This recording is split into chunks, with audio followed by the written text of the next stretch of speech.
BSNL के तरफ से आईडीए का ऑर्डर आ चुका है। ये आईडीए है 1/1/2026 से जो होने वाला था वो आईडीए, मगर 21 मई का दिन पे ये ऑर्डर निकल रहा है। सोचिए 5 महीना डिले है ये ऑर्डर निकलने में। तो बीएसएनएल कॉर्पोरेट ऑफिस का फाइल नंबर देख सकते हैं, ये ऑर्डर निकल रहा है। और सब्जेक्ट में जो नॉर्मली होता है, revision of industrial dearness allowance rates of executive holding board level and below board level post and non unionized supervisor and non executives in central public section enterprise that is CPSE effective from 1/1/2026। ठीक है। The undersigned is directed to forward herewith the dot OIM number।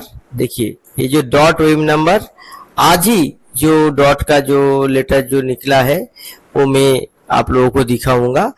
उस संदर्भ में ये बोला जा रहा है कि डॉट का OIM नंबर में जो कॉम्पिटेंट अथॉरिटी का अप्रूवल मिल चुका है आईडीए रिवाइज करने का।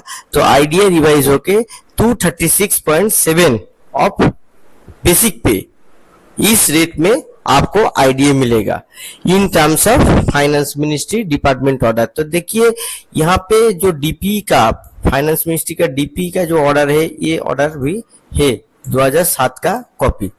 सेम में be implemented for the board level and below board level executive and non executive employees of BSNL drawing pay as per IDA pay scale with effect from 1/1/2007। तो 2007 वाला scale लोगों को दिया जा रहा है।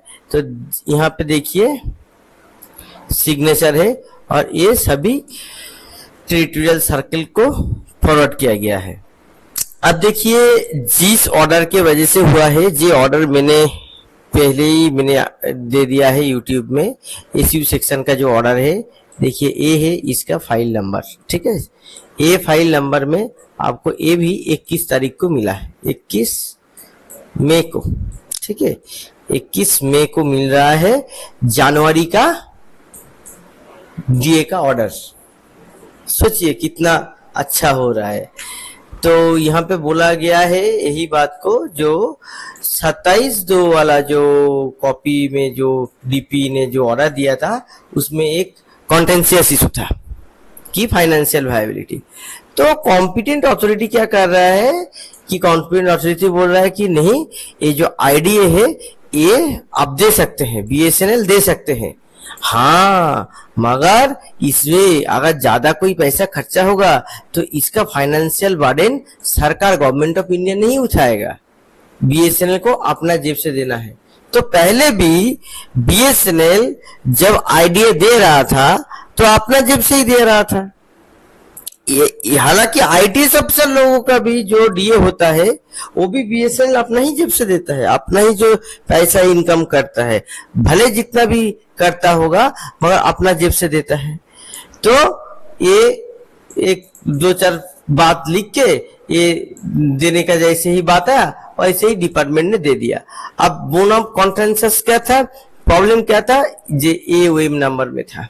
इस OIM नंबर में क्या बोला था, ये जनरल जो आईडीए का ऑर्डर होता है वैसे ही था, मगर ये जो क्लॉज नंबर 5 था, इस क्लॉज नंबर 5 में भी जितना मतलब खुराफती चीज सब यहाँ पे डाल दिया गया। क्या कि यहाँ पे बोला गया कि डीपी तो ऑर्डर इशू कर देगा, मगर फाइनेंशियल जो इम्प्लीकेशन है वो financial implication raised with the concern administrative ministry और डिपार्टमेंट। तो ये जो बात बोला गया इसकी वजह से क्या हुआ, इसके वजह से, और इसका देखिए जो कॉपी जो है, ये कॉपी किस किस को दिया गया, सबको कॉपी दे दिया गया, सबको कॉपी दे दिया गया। कितना लोगों को कॉपी दिया गया था कि डीपी सबको कॉपी दिया।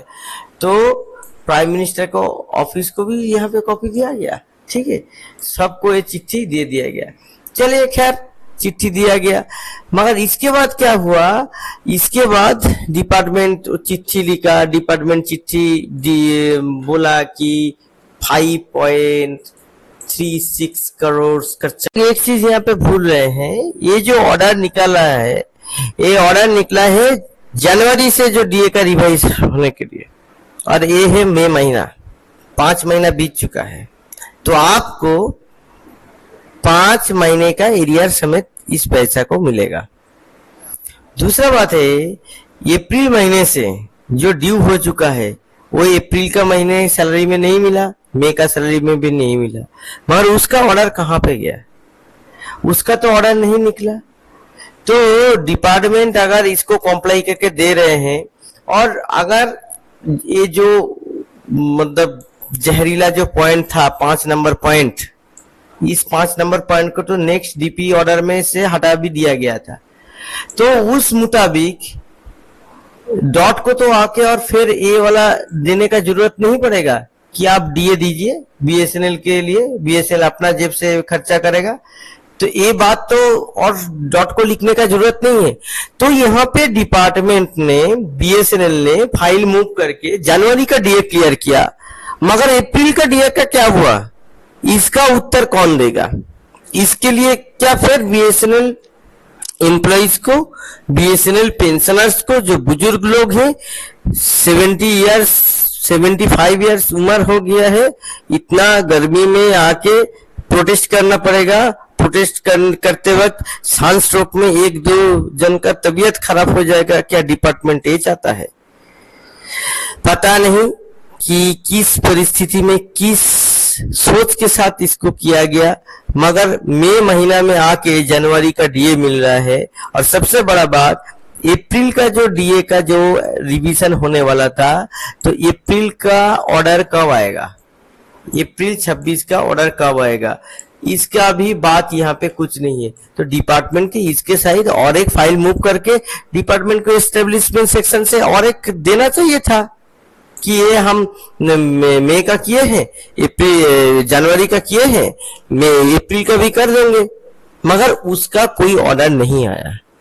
हालांकि अप्रैल मई महीने जनवरी का जो प्रॉब्लम था, वो प्रॉब्लम फाइनेंशियल वायबिलिटी का जो बात था, उस बात को डीपी ने नेक्स्ट जो ऑर्डर निकाला अप्रैल के आईडीए रिवीजन के लिए, उसमें वो बात नहीं रखा। तो डिपार्टमेंट को अर्लियर प्रैक्टिस फॉलो करना चाहिए था कि डिपार्टमेंट को एक लेटर लिख देना, मगर डिपार्टमेंट वो लेटर नहीं लिखा।